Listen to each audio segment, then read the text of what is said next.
তোমাদের কাছে আমি তোমাদের বুড়োদা আমার ঝুলি নিয়ে হাজির হয়েছি, ঝুলি থেকে বের করে মজার মজার গল্প শোনাতে।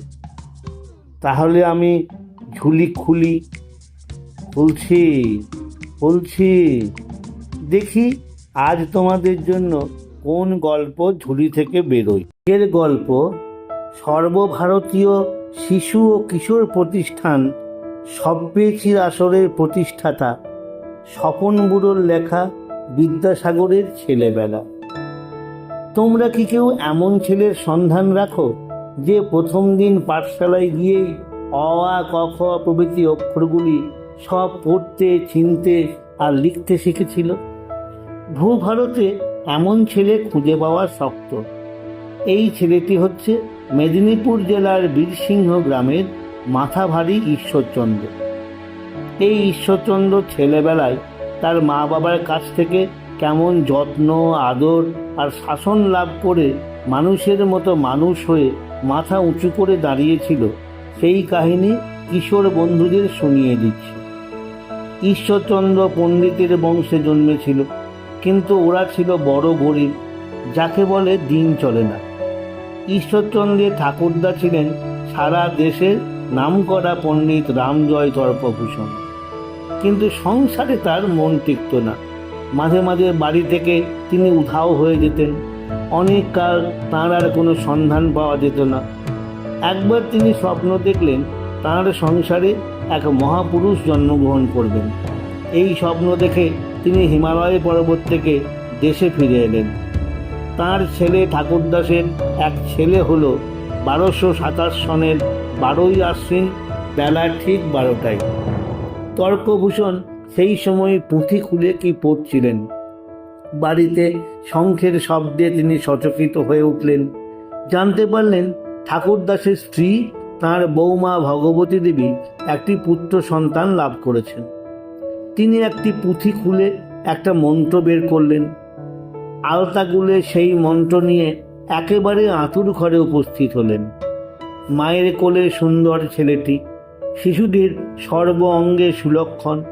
তর্কভূষণ তাড়াতাড়ি শিশুটির জিভের তলায় সেই আলতাগুলা দিয়ে একটি মন্ত্র লিখে দিলেন।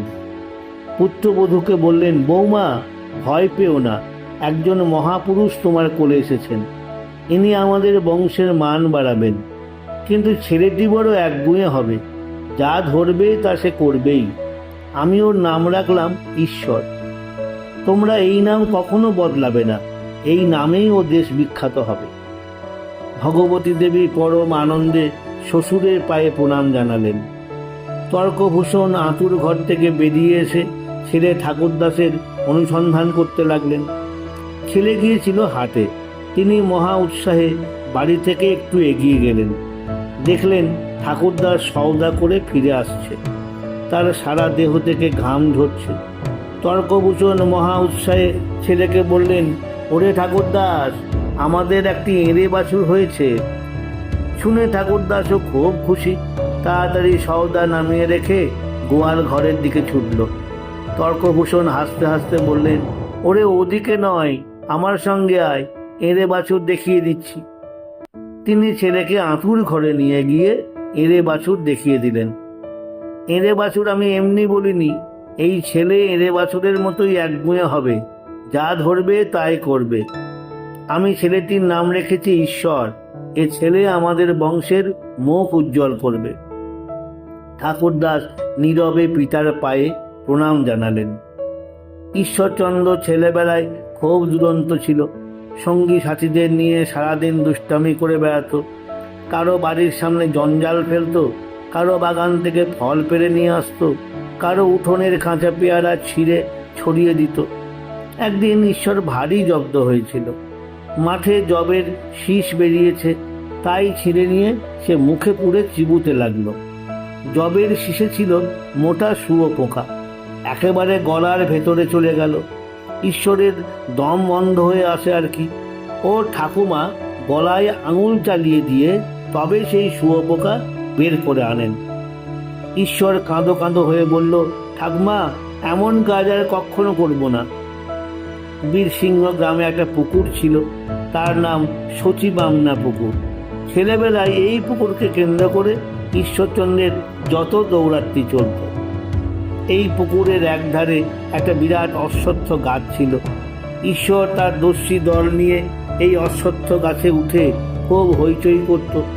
তাছাড়া সচিবামনা পুকুরে ঝাঁপিয়ে পড়ে ঘন্টার পর ঘন্টা সদল বলে সাঁতার কাটত ঈশ্বরচন্দ্র। অশ্বত্থ গাছের নিচে মহাপ্রভুর স্থান ছিল।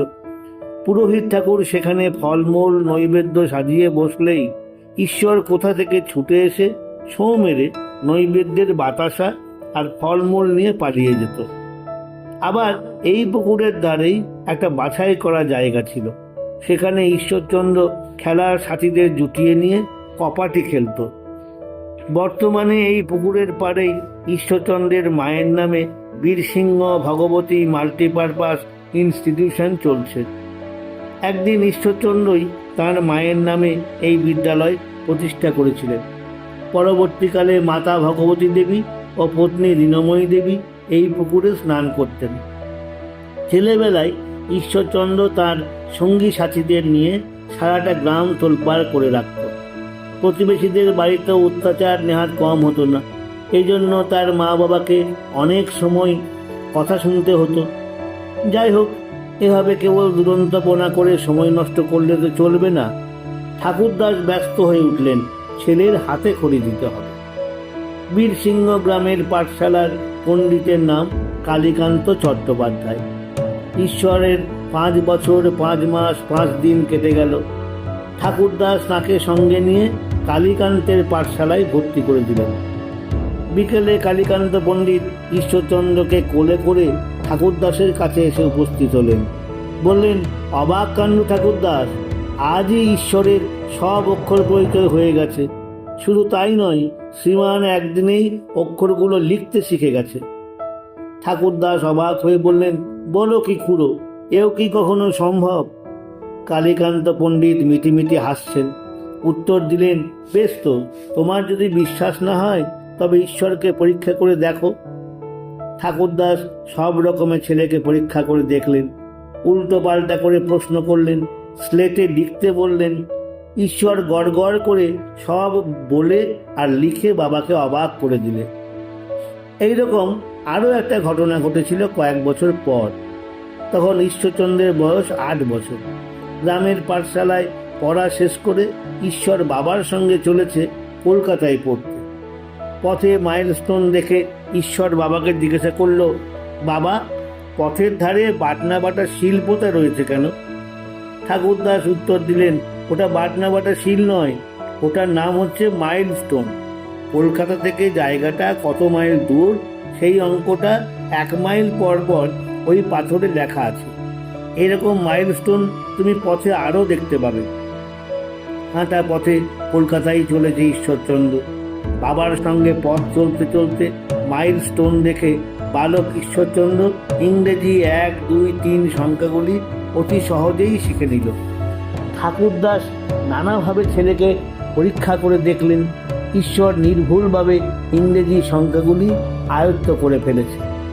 এমনি অদ্ভুত ছিল ঈশ্বরচন্দ্রের মেধা। গ্রামের পাঠশালায় পড়বার সময়ও ঈশ্বর 5-6 বছরের পড়া 3 বছরে শেষ করে ফেলেছিল। কালীকান্ত পণ্ডিত বলতেন, এতদিন ধরে পাঠশালা চালাচ্ছি, এত ছেলেকে লেখাপড়া শিখিয়েছি, কিন্তু এমন মেধা কারো দেখিনি। ঈশ্বরের ঠাকুরদার কথা অক্ষরে অক্ষরে ফলেছিল। ঠিক এঁড়ে গরুর মতো ছিল ঈশ্বরচন্দ্রের গো। একবার যা ধরত কিছুতেই তার নড়চড় হবার জো নেই। যদি বলতো আজ নাইব না, তাহলে কিছুতেই তাকে স্নান করানো যেত না। সেই জন্য ঠাকুরদাস কাজ হাসিল করবার জন্য উল্টো করে কথা কইতেন। হয়তো ঈশ্বরের সেদিন স্নান করা দরকার। ঠাকুরদাস কিন্তু বলতেন, বাবা ঈশ্বর, আজ আর স্নান করে দরকার নেই। সঙ্গে সঙ্গে ঈশ্বর মাথা নেড়ে প্রতিবাদ করে বলে উঠত, না না, আজ আমি স্নান করবই। এই কৌশলে বাবার উদ্দেশ্য সিদ্ধ হতো। ঠাকুরদাস তাঁর বাবার কথা মনে রেখেছিলেন। তিনি মনে প্রাণে বিশ্বাস করেছিলেন, এই ছেলে একদিন বড় হবে, লেখাপড়া শিখবে, 10 জনের একজন হবে আর তাদের দুঃখ কষ্ট দূর করবে। দারিদ্র্যের জন্য ঠাকুরদাস নিজে বেশি লেখাপড়া শিখতে পারেননি। অল্প বয়সেই পড়াশোনা ছেড়ে তাকে কলকাতায় গিয়ে সামান্য মাইনে চাকরি নিতে হয়েছিল। নিজের জীবনে যেটা সম্ভবপর হয়নি, তিনি মনে মনে সংকল্প করেছিলেন ছেলেকে দিয়ে সেই অপূর্ণ স্বাদ পূর্ণ করবেন। ছেলেকে নিয়ে যখন তিনি কলকাতায় গিয়ে উপস্থিত হলেন, তখন তিনি মাত্র 10 টাকা বেতন পেতেন, কিন্তু মনে তার অদম্য উৎসাহ, ছেলেকে মানুষ করে তুলতে হবে। ঠাকুরদাস বড় বাজারে জগদ্দুর্লভ সিংহের কাজকর্ম দেখাশোনা করতেন আর তাঁর বাড়িতেই থাকতেন। ছেলেকে নিয়েও তিনি সেখানে উঠলেন। সকালবেলায় ঠাকুরদাস কতকগুলি ইংরেজি বিল যোগ দিচ্ছিলেন। একে ঠিক দেওয়া বলে। বালক ঈশ্বর খানিকক্ষণ বাবার কাজ দেখে বলল, বাবা, আমিও এরকম ঠিক দিতে পারি। বালকের কথা শুনে জগদ্দুর্লভ ভারী অবাক হলেন। তিনি জানতেন ঈশ্বর এখনও ইংরেজি শেখেনি। ঠাকুরদাস জগদ্দুর্লভ বাবুকে ঈশ্বরের মাইলস্টোনে ইংরেজি সংখ্যা শেখার কথা বললেন। তখন জগদ্দুর্লভ সিংহ কৌতূহলের বশবর্তী হয়ে বালক ঈশ্বরকে কয়েকটি বিল যোগ দিতে দিলেন। আশ্চর্য ব্যাপার, বালক ঈশ্বরচন্দ্রের ঠিকে কোনো ভুল নেই। অনেকে বলেছিলেন ঈশ্বরচন্দ্রকে ইংরেজি স্কুলে ভর্তি করতে, কিন্তু পিতা ঠাকুরদাসের মনের বাসনা ছিল পণ্ডিত হোক। তাঁদের পণ্ডিতের বংশ, তাঁর বাবার দেশজোড়া নাম। ছেলে পণ্ডিত হবে, আরও বহু ছেলেকে বিদ্যে দান করবে, এই ঠাকুরদাসের একান্ত ইচ্ছে। তিনি শেষ পর্যন্ত ছেলেকে সংস্কৃত কলেজেই ভর্তি করে দিলেন, কেননা মনে মনে ঠাকুরদাসের বাসনা ছিল ছেলে দেশের বাড়িতে টোল খুলবে, কত ছেলে এসে সেখানে বিদ্যা লাভ করে যাবে। ঈশ্বর একবার যা পড়ে তা কখনো ভোলে না। সংস্কৃত কলেজের শিক্ষকগণ তাঁর অসাধারণ বুদ্ধি আর মেধা দেখে চমৎকৃত হলেন। অল্প কয়েকদিনের ভেতরেই ঈশ্বরচন্দ্র সকলের প্রিয় পাত্র হয়ে উঠল। ঈশ্বরকে প্রত্যহ বড় বাজার থেকে সংস্কৃত কলেজে পায়ে হেঁটে যাতায়াত করতে হয়, প্রায় 4 মাইল পথ। শুধু তাই নয়, বালককে এক হাতে সব কাজ করতে হতো। ঠাকুরদাস শুধু বাজারটা করে দিতেন।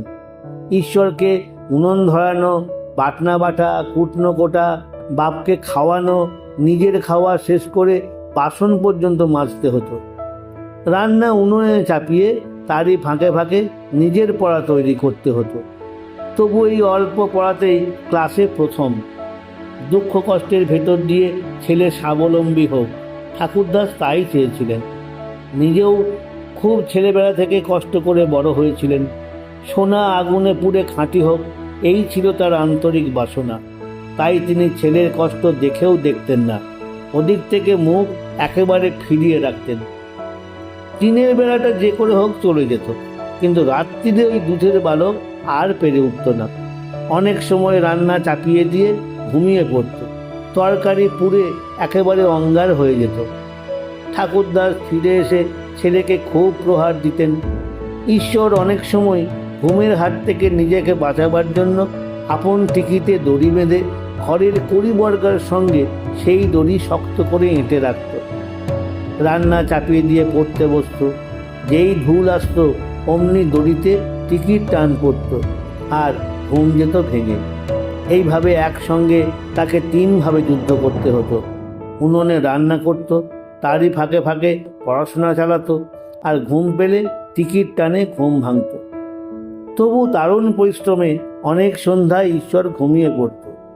ঠাকুরদাস বাসায় ফিরে এসে ছেলেকে ধরে খুব প্রহার করতেন। ঈশ্বরের কান্নার শব্দ শুনে ওপর থেকে নিচে নেমে আসতেন জগদ্দুর্লভ বাবুর বিধবা বোন রায়মণি। এই রায়মণির স্নেহচ্ছায়ায় বালক ঈশ্বরচন্দ্র অনেকটা নিরাপদ আশ্রয় খুঁজে পেত। রায়মণি ঈশ্বরের উপর পীড়ন সহ্য করতে পারতেন না, তাই ঠাকুরদাসকে খুব তিরস্কার করতেন। বলতেন, কাকাবাবু, আপনি যদি ছেলেটাকে যখন তখন এমন করে মারেন, তবে আপনাকে বাসা থেকে উঠে যেতে হবে। চোখের সামনে আমরা ব্রহ্মহত্যা দেখতে পারবো না। রায়মণির মুখকে ঠাকুরদাস খুব ভয় পেতেন, তাই চুপ করে যেতেন। রায়মণি বালক ঈশ্বরকে ছেলের মতো ভালোবাসতেন। অনেক সময় ডেকে নিয়ে এটুক ওটুক খেতে দিতেন। ছেলেটা যখন সব কাজ নিয়ে হিমশিম খেত, তিনি এগিয়ে এসে ঈশ্বরের রান্নাঘরের কাছে তরকারি কুটে দিতেন, পাটনা বেটে দিতেন, উনুন ধরিয়ে দিতেন। ঈশ্বরও এই রায়মণিকে নিজের মায়ের মতো শ্রদ্ধা করত। ঈশ্বরচন্দ্রের রান্নাঘরের দেওয়ালে শত শত আরশোলা সবসময় ভিড় জমিয়ে রাখত। একদিন রান্না করতে গিয়ে ডালের ভেতর পড়ে গেল আরশোলা। খাওয়ার সময় সেটা ধরা পড়ল ঈশ্বরের পাতে। পাতের কাছে ফেললে বাবার খাওয়া নষ্ট হয়। ঈশ্বরচন্দ্র তাই ওটা চিবিয়েই খেয়ে ফেলল, কাউকে জানতে দিল না। ঈশ্বরকে আর একটা বাহিনীর সঙ্গে যুদ্ধ করতে হতো। তাদের রান্নাঘরের পাশেই ছিল নর্দমা। তাতে রাশি রাশি সাদা কৃমির দল কিলবিল করে বেড়াতো। ঈশ্বরচন্দ্র যখন খেতে বসত, সেই কৃমির দল হেঁটে হেঁটে একেবারে পাতের কাছে এসে হাজির হতো। ঈশ্বরচন্দ্র আগে থাকতেই সাবধান হতো। হাতের কাছে থাকতো এক ঘটি জল, সেই জল ঢেলে দিত কৃমি বাহিনীর উপর। সঙ্গে সঙ্গে ওরা আবার গিয়ে নর্দমায় পড়ত। সংস্কৃত কলেজে ঈশ্বরচন্দ্রের পড়াশোনা দ্রুত বেগে এগিয়ে চলল। প্রত্যেক শিক্ষকই তার গুণের পরিচয় পেয়ে মুগ্ধ। ছেলেরা কিন্তু ঈশ্বরকে নিয়ে ভারী মজা করত। একে ওর মাথাটা একটু বড়, তাতে বাবার বিরাট ছাতাটা মাথায় দিয়ে ঈশ্বর যখন সংস্কৃত কলেজে রওনা হতো, তখন তাকে আদৌ দেখা যেত না। মনে হতো একটা ছাতা রাস্তা দিয়ে হেঁটে চলেছে। সেই জন্য পড়ুয়ারা ওর নাম দিয়েছিল যশুরে কই। কেউ কেউ আবার রসিকতা করে ডাকত কসুরে জয়ী। সংস্কৃত কলেজে যা পড়ত, ঈশ্বরচন্দ্রকে প্রতিদিন এসে বাবাকে সব শোনাতে হতো। একটু ভুল হলে বকুনি আর প্রহার পর্যন্ত সহ্য করতে হতো। এ ব্যাপারে ঠাকুরদাস একেবারে নির্মম ছিলেন। ছেলেকে মানুষ করার ব্যাপারে তিনি চাণক্য শ্লোক 10 বর্ষাণি তার মেনে চলতেন।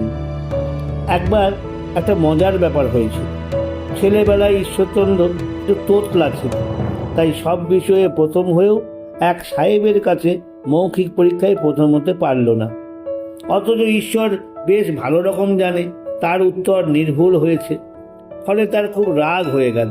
তখন সে এড়ে বাছুরের গোঁ ধরল, কিছুতেই আর সংস্কৃত কলেজে পড়বে না। অবশেষে তার বাবা অনেক বুঝিয়ে সুঝিয়ে ছেলেকে শান্ত করলেন। আবার ঈশ্বরের পড়াশোনা সংস্কৃত কলেজেই চলতে থাকলো। পরের বছর ঈশ্বর সব বিষয়ে প্রথম স্থান অধিকার করল। ধীরে ধীরে ঈশ্বরচন্দ্র সাহিত্যের পরীক্ষাতেও উত্তীর্ণ হলো। পণ্ডিত বলে চারদিকে তার খ্যাতি ছড়িয়ে পড়ল। এই সময় তার বয়স মাত্র 14 বছর। ঠাকুরদাস মহা আনন্দ করে ছেলের বিয়ে দিলেন। পুত্রবধূ 8 বছরের সুন্দরী মেয়ে দীনময়ী, ক্ষীরপাই নিবাসী শত্রুঘ্ন ভট্টাচার্যের মেয়ে। সে সময় অল্প বয়সে ছেলে মেয়েদের বিয়ে হতো। সুলক্ষণা বউ পেয়ে মা বাবার আর আনন্দের সীমা থাকল না। ঠাকুরদাস সংসারের জন্য খুব পরিশ্রম করে চলেছেন। সংসারের আয় বাড়াতে হবে। রান্না বান্না কিন্তু আগের মতো ঈশ্বরই করে। আর একটি ভাই দীনবন্ধু এসেছে কলকাতায়। সুতরাং ঈশ্বরেরও কাজ বেড়েছে, পড়াশোনাও চলছে। এই মেজ ভাই দীনবন্ধুকে নিয়ে একদিন একটা মজার ব্যাপার হয়েছিল। সেদিন ঈশ্বরচন্দ্র ভাইকে সন্ধেবেলা বাজার করতে পাঠিয়ে নিজে রান্নাঘরের কাজে লেগে গেল। কিন্তু রাত 11টা বেজে যায়, দীনবন্ধু আর বাসায় ফেরে না। তখন ঈশ্বর ভাইয়ের চিন্তায় কেবলই ঘর বার করতে লাগলো। শেষে আর থাকতে না পেরে ভাইয়ের জন্য ডাক ছেড়ে কান্না শুরু করে দিলে। আশেপাশের লোকদের উপদেশে ঈশ্বর প্রথমে বড় বাজারে কাশীনাথ বাবুর বাজারে ভাইয়ের খোঁজ করল, কিন্তু সেখানে দীনবন্ধু নেই। তারপর ঈশ্বর জোড়াসাঁকোর নতুন বাজারে ঢুকে খুঁজতে খুঁজতে দেখে দীনবন্ধু বাজারের এক কোণের দেওয়ালে ঠেস দিয়ে দিব্যি ঘুমোচ্ছে। তখন ওর ঘুম ভাঙিয়ে অতি যত্নে তাকে সে বাসায় ফিরিয়ে নিয়ে এলো। ঈশ্বরের মুখে আবার হাসি ফুটে উঠল। এরপর থেকে ঈশ্বর ভাইকে কোনো কাজ করতে দিল না। ওর মনটা একেবারে স্নেহ মমতায় ভরা ছিল। পাছে ভাইয়ের কোনো কষ্ট হয় কিংবা ভাই পথে গিয়ে বিপদে পড়ে, তাই নিজের কাঁধেই সব দায়িত্ব নিয়ে নিল ঈশ্বর। রান্না করা আর সাংসারিক সব কাজ ঈশ্বর আগের মতোই চালাতে লাগলো। তাকে দেখে আদৌ মনে হতো না যে ঈশ্বর সংস্কৃত কলেজের সব বিষয়ে একজন সেরা ছাত্র। সংস্কৃত কলেজের সব পড়াশোনা যখন শেষ হলো, ঈশ্বরচন্দ্র তখন ফোর্ট উইলিয়াম কলেজে প্রধান পণ্ডিতের পদ লাভ করেন। বেতন ঠিক হলো মাসিক 50 টাকা। তিনি যখন চাকরিতে ঢুকলেন, সেই সময় তার প্রথম কর্তব্য হলো তার বাবার সমস্ত খাটুনি বন্ধ করে দিয়ে দেশের বাড়িতে পাঠিয়ে দেওয়া। ঠাকুরদাস প্রথমে যেতে রাজি হননি, কিন্তু সেই এঁড়ে বাছুরের গো ঈশ্বরচন্দ্র বললেন, আপনি সারা জীবন আমাদের জন্য পরিশ্রম করেছেন, এইবার দেশে গিয়ে বিশ্রাম করুন, আমি মাস মাস আপনার নামে টাকা পাঠিয়ে দেব। ঠাকুরদাস বাড়িতে বসে ঘরের কাজ দেখতেন, ক্ষেত খামার পরিদর্শন করতেন, আর প্রতিবেশীদের সকল কাজে সাহায্য করতেন। এইবার বিদ্যাসাগরের মা ভগবতী দেবীর কথা বলি। মা ভগবতী ছিলেন পাকা গৃহিণী। তিনি গৃহধর্ম আর গৃহকর্ম ছাড়াও সব সময় প্রতিবেশী আত্মীয় স্বজনের সেবা শুশ্রূষা করবার জন্য উন্মুখ হয়ে থাকতেন। বিদ্যাসাগরও মায়ের নানাবিধ দানের জন্য আলাদা অর্থ পাঠিয়ে দিতেন। এমন মা না হলে এমন দয়ার সাগর ছেলে হয় কখনো? ঈশ্বরচন্দ্রের মা বাবা দুজনেই খুব দয়ালু ছিলেন। পরের দুঃখ তারা দেখতে পারতেন না। গাঁয়ের গরিব সংসারে তাঁদের অনেক গোপন দান ছিল। যে সাহেবের নামে হ্যারিসন রোড, সেই হ্যারিসন সাহেব একবার মেদিনীপুর গিয়েছিলেন। ঈশ্বরচন্দ্রের সঙ্গে তাঁর খুব ভাব ছিল। ঈশ্বরচন্দ্রের মা ভগবতী দেবী তাকে বাড়িতে নেমন্তন্ন করে নিজে কাছে বসে থেকে আপন ছেলের মতো সব দেশি রান্না খাইয়েছিলেন। সাহেব তো দেশি খানা খেয়ে খুব খুশি। হ্যারিসন সাহেব খুব ভালো বাংলা জানতেন। তিনি ভগবতী দেবীকে জিজ্ঞেস করলেন, আচ্ছা মা, আপনার তো অনেক টাকা আছে। এই কথা শুনে ভগবতী দেবী মৃদু হেসে উত্তর দিলেন, আমার 4 ঘোড়া ধন আছে। একে একে তিনি ঈশ্বর, দীনবন্ধু, শম্ভু এবং শেষে সাহেবকে দেখিয়ে বললেন, এই আমার 4 ঘোড়া ধন। উত্তর শুনে সাহেব বললেন, এমন মা না হলে এমন ছেলে হয় কখনো? বিদ্যাসাগরের মা ভগবতী দেবী একটি ভারী মজার কথা বলতেন। তিনি বলতেন, বাঁশ, খড়, দড়ি, মাটি দিয়ে যে ঠাকুর আমি নিজের হাতে গড়লাম, তাকে পুজো করলে আমার কি ধর্ম হবে? তার চাইতে আমার ছেলেরাই আমার জ্যান্ত ঠাকুর। পুত্রগর্ভে মা খুব গর্বিতা ছিলেন। ভগবতী দেবী পরের জন্য দিনরাত পরিশ্রম করতেন, তাতে তার ক্লান্তি ছিল না। দুপুরবেলা স্নানের পরেও তিনি অনেক সময় অভুক্ত থাকতেন। কি জানি, যদি কোনো অতিথি বাড়িতে এসে পড়ে, কোনো ছেলে মুখ শুকনো করে যদি বাড়ির সামনে দিয়ে যেত, তবে তিনি তাকে ডেকে যত্ন করে খাওয়াতেন। ঈশ্বরচন্দ্র একবার লিখেছিলেন, আমি যদি আমার মায়ের গুণের 100 ভাগের 1 ভাগও পেতাম, তাহলে আমি ধন্য হয়ে যেতাম। ছোট ভাই শম্ভুর যখন বিয়ের ঠিক হয়, মা ভগবতী দেবী ঈশ্বরকে লিখলেন বাড়ি চলে আসতে, কিন্তু ঈশ্বরচন্দ্র ছুটি পেলেন না। তখন তিনি মায়ের আদেশ পালন করার জন্য চাকরি ছেড়ে দিতে প্রস্তুত হলেন। ঈশ্বরের মাতৃভক্তি দেখে কর্তৃপক্ষ শেষ মুহূর্তে ছুটি মঞ্জুর করলেন। ঈশ্বর গ্রামের উদ্দেশ্যে রওনা হলেন। পথে দারুণ দুর্যোগ, দামোদর নদীর জল উথাল পাথাল, খেয়া ঘাটে খেয়া নেই, কিন্তু ঈশ্বর মায়ের আদেশ পালন করবেনই। তিনি সকলের নিষেধ অমান্য করে মা মা বলে দামোদরের বুকে ঝাঁপিয়ে পড়লেন। তারপর সাঁতরে নদী পার হয়ে গভীর রাত্রে মায়ের চরণে উপনীত হলেন। এমনই ছিল তার মাতৃভক্তি। একবার দেশে গিয়ে ঈশ্বরচন্দ্র দেখলেন মা শীতে কষ্ট পাচ্ছেন, উনুনের ধারে বসে কাঁপছেন। ঈশ্বর জিজ্ঞাসা করলেন, মা, তোমার জন্য যে লেপ পাঠিয়েছিলাম সেটা কোথায় গেল? মা ছেলের কথায় লজ্জিত হলেন, বললেন, দেশের লোকের বড় কষ্ট রে। ঈশ্বরচন্দ্র হেসে জিজ্ঞাসা করলেন, আচ্ছা মা, কখানা লেপ পাঠালে তোমার গায়ে 1খানা লেপ উঠবে? ভগবতী দেবী হিসেব করে যে কখানা লেপের কথা বললেন, তার চাইতেও 1খানা বেশি লেপ ঈশ্বরচন্দ্র কলকাতা থেকে পাঠিয়ে দিলেন। একদিন বিদ্যাসাগর মাকে বললেন, আচ্ছা মা, তোমার তো কোনো গয়না নেই, তোমার কি কি গয়না দরকার আমায় বলো। মা হেসে উত্তর করলেন, আমার আবার গয়নার কি দরকার, কিন্তু ছেলে কিছুতেই ছাড়বে না। তখন ভগবতী দেবী বললেন, আমার 3টি গয়না চাই। প্রথম গয়না আমাদের গাঁয়ে একটি স্কুল করে দিবি, যেখানে গরিব ছেলেরা পড়তে পারবে। আমার দ্বিতীয় গয়না হবে ওই বিদ্যালয়ে যেসব ছেলে থাকবে তাদের খাওয়া পড়া থাকার ব্যবস্থা করতে হবে। আমার শেষ গয়না হবে গরিবদের জন্য একটি হাসপাতাল তৈরি করে দিতে হবে, সেখানে তাদের চিকিৎসা আর ওষুধের ব্যবস্থা থাকবে। ভগবতী মা ছেলের কাছ থেকে পরে এই তিনটি গয়নাই পেয়েছিলেন। বিদ্যাসাগর মশাইয়ের একবার খুব ইচ্ছে হলো তার মা বাবার সুন্দর ফটো তুলে নিজের কাছে রাখবেন। পাইকপাড়া রাজবাটিতে এক সাহেব ফটোগ্রাফার এসেছিল। বিদ্যাসাগর তার সঙ্গে সব কথা ঠিক করলেন। তারপর দেশের বাড়িতে চলে গেলেন মা বাবাকে নিয়ে আসবার জন্য। কিন্তু বিপদ হলো, তারা কিছুতেই ফটো তুলতে চান না। কিন্তু সেই এড়ে বাছুরের গোম, মা বাবাকে শেষ পর্যন্ত সম্মতি দিতেই হলো। ঈশ্বরচন্দ্র মা বাবাকে নিয়ে কলকাতায় চলে এলেন। তারপর তোলা হলো সেই আকাঙ্ক্ষিত ফটো। অনেকে বলেন ঈশ্বরচন্দ্র ভগবানে বিশ্বাস করতেন না, কিন্তু তিনি তার মা বাবাকে সাক্ষাৎ ভগবান জ্ঞানে শ্রদ্ধা জানাতেন। মা বাবার ফটো দুটো সবসময় তার কলকাতার বাসায় টেবিলের ওপর শোভা পেত। নমস্কার। আমার কথাটি ফুরলো, নোটে গাছটি মুড়লো। আমার কথাটি ফুরলো, নোটে গাছটি মুড়লো। আমার কথাটি ফুরলো, নোটে গাছটি মুড়লো।